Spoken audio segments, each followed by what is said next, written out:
glad being here. I don't have PowerPoint, and we've already heard lots of stories related to collaborative cities, so I'll try to highlight what's happening in Barcelona.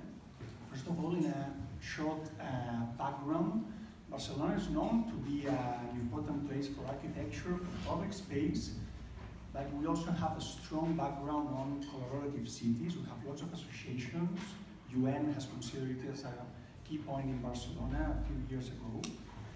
And this is part of our legacy. But in the last centuries, Barcelona has had a kind of dependence of what I call the single event model.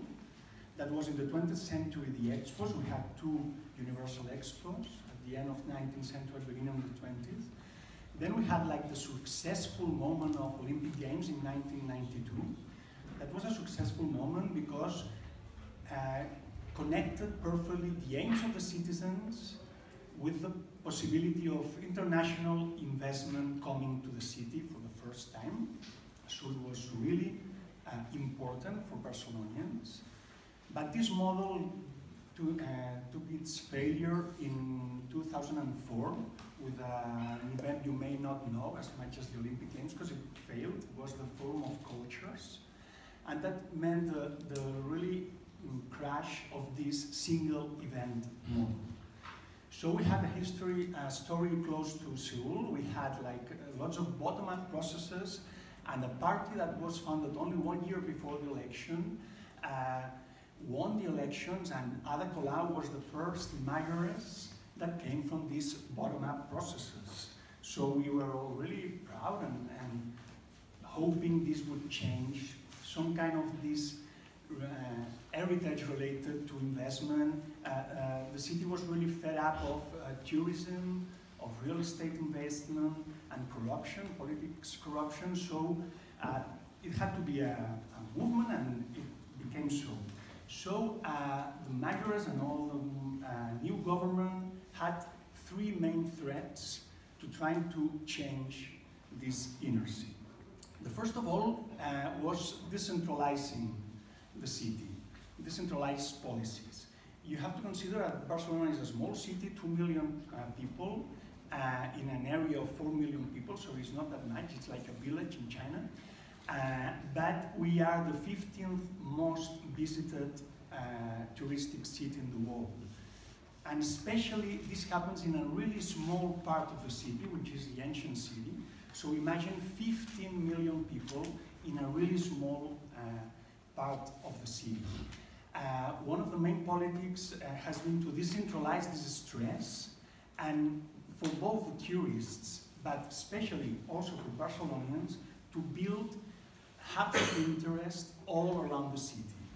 Of course, in the suburbs, and we have lots of plans related to that, the neighborhood planning, and also this project called the Super Villas, that Ezio already mentioned, that try to localize in several places interest both for the tourists, but also especially for neighbors. On the other hand, the second main threat was collaborative politics and participatory processes. There was a really nice initiative called Decidim Barcelona, that means at the same time in Catalan, let's decide and we decide. This is a digital platform that allows you to suggest, vote, and give opinion to any issue in the city. It's a geolocalized digital platform, so you can walk through the city and get advice of something that's happening there, and then you can suggest some improvements or even vote for some of the projects that are ongoing, or maybe promote new projects. So this is a really important platform, and the municipality is investing a lot of energy and money for this to be filled with single projects that can spread this process. And we also have a work in this area of collaborative economy, a work on pro-commons economy. The part is called Barcelona in Common, so they have this background of commons economy, and they are working in several directions, mostly in two. that I think are really important. One is the neighbor currency.